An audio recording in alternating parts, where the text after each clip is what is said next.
For every swing, every moment, the Milwaukee Brewers fight.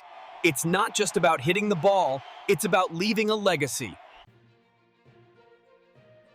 Hey folks, and welcome back to the channel. Before we dive headfirst into today's news, and it's one of those tough conversations we need to have as fans, I'm asking you, if you value in-depth analysis, inside news, and a perspective that goes beyond the box score, please subscribe to our channel right now. Hit that subscribe button and ring the bell. It's the fastest way to ensure you don't miss any crucial updates on our Milwaukee Brewers. The offseason is coming and things are about to heat up. You won't want to be left behind. Done? Great. Let's get to it. Today I need to talk about a reality that is fast approaching, a cloud of uncertainty hanging over the future of one of the cornerstones of our team. We're living through a fantastic season, possibly one of the best in recent franchise history. The team has been playing an incredibly high level of baseball, exceeding expectations and establishing itself as a dominant force in the National League. However, success on the field often brings with it difficult decisions behind the scenes. And the decision that looms could mean the end of an era for one of our most beloved and important players, our veteran all-star, Brandon Woodruff.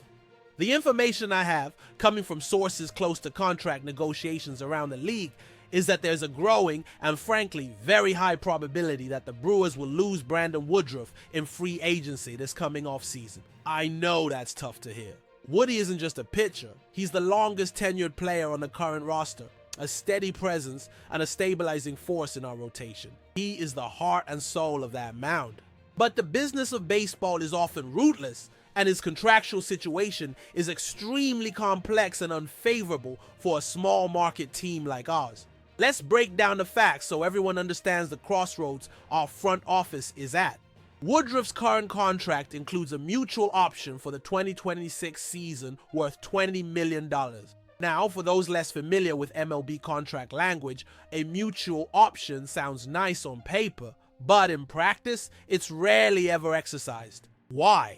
Because it requires both the player and the team to agree that that value for that period is the best case scenario for both of them. That almost never happens. One side almost always feels they can get a better deal on the open market, and that's precisely where the problem lies. Brandon Woodruff, with the season he's having, is worth far more than 1 year and $20 million. He has been absolutely solid. In 11 starts this year, he's maintained a 3.32 ERA. He's been our stopper, the guy who takes the mound after a loss and gets the team back on track. He's been a leader in the clubhouse. His performance not only justifies a bigger salary, but also a multi-year contract, something that would give him the security a player of his age and caliber is looking for. Here's the crux of the issue. Even if the Brewers decide not to exercise their side of the option, they still owe Woodruff a $10 million buyout. That's right. We're spending $10 million regardless. So the math for the front office becomes, is it worth spending another $10 million to keep Woodruff for just one season, totaling a $20 million cost, or is it smarter financially to eat the buyout cost and use that $20 million differently? Woodruff, on the other hand, knows he can get a contract for, say, 3 years and $60 million, or even more on the market. Why would he accept 1 year for $20 million when he can secure triple the total value and long-term security? He won't. It would be a bad business decision on his part. Therefore, unless something drastically changes, the most likely path is that Woodruff will decline his side of the option, becoming an unrestricted free agent.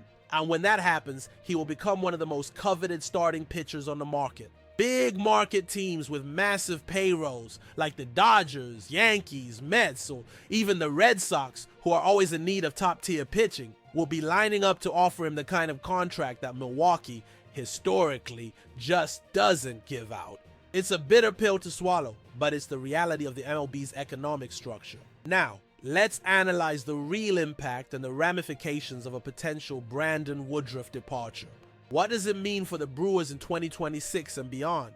First, the impact on the starting rotation is obvious and devastating. Freddie Peralta has solidified himself as our ace, a true Cy Young contender. But the strength of our rotation has always been its depth and the 1-2 punch at the top. Losing Woodruff creates a massive vacuum in the number 2 spot. Who fills that gap? Do we trust one of our young talents like DL Hall or Robert Gasser to step into such a huge role consistently? Or would the front office have to hit the free agent or trade market to find a replacement, which in turn would cost prospect capital or money we might not be willing to spend? The loss of Woodruff wouldn't just be felt every 5 days when it's his turn to pitch. It would be felt day in and day out in the clubhouse. As I mentioned, he's the longest tenured player on the team. He's the bridge from the Ryan Braun generation to the current squad.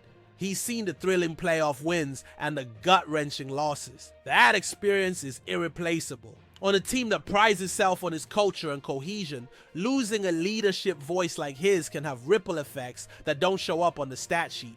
He's the guy who calms down the younger pitchers in the dugout, the professional who sets the standard for work and preparation. Losing that is just as damaging as losing his dominant stuff.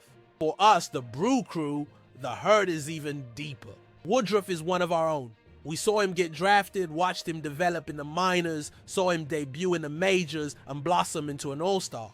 He's a symbol of a Brewers philosophy: identify talent, develop it, and build a contender without the resources of the league's giants. Seeing him leave to wear the uniform of a large market team would be a painful reminder of the limitations we face. It would feel like losing a family member to a bigger, richer city. So what's the path forward? Is there any hope? The only chance in my analysis would be for the Brewers front office to break its own mold. They would have to approach Woodruff and his agent before he hits the market and offer a competitive multi-year contract. Maybe it's not the top dollar he could get elsewhere, but a deal that shows respect and a desire to keep him in Milwaukee for the rest of his career. Something in the ballpark of 2 years, $45 million, or 3 years, $60 million with options and incentives. It would be a significant investment and a departure from our front office's usual strategy, which is historically averse to long-term deals for pitchers over 30. But for a player of Woodruff's caliber and importance, maybe it's time to make an exception. Woody's loyalty to the organization could be a factor, but we can't expect a player to sacrifice tens of millions of dollars for loyalty. This is his livelihood and his one chance to secure his family's future. The most probable scenario, and I say this with a heavy heart, is that Brandon Woodruff will be pitching for another team in 2026.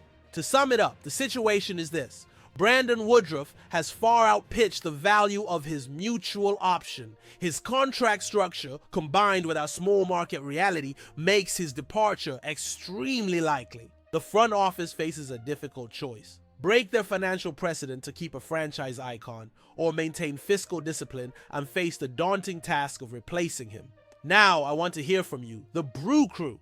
What should the front office do? Should they open up the checkbook and do whatever it takes to keep Brandon Woodruff in Milwaukee? Or is it the correct, albeit painful, business decision to let him walk and use those resources to strengthen the team in other ways?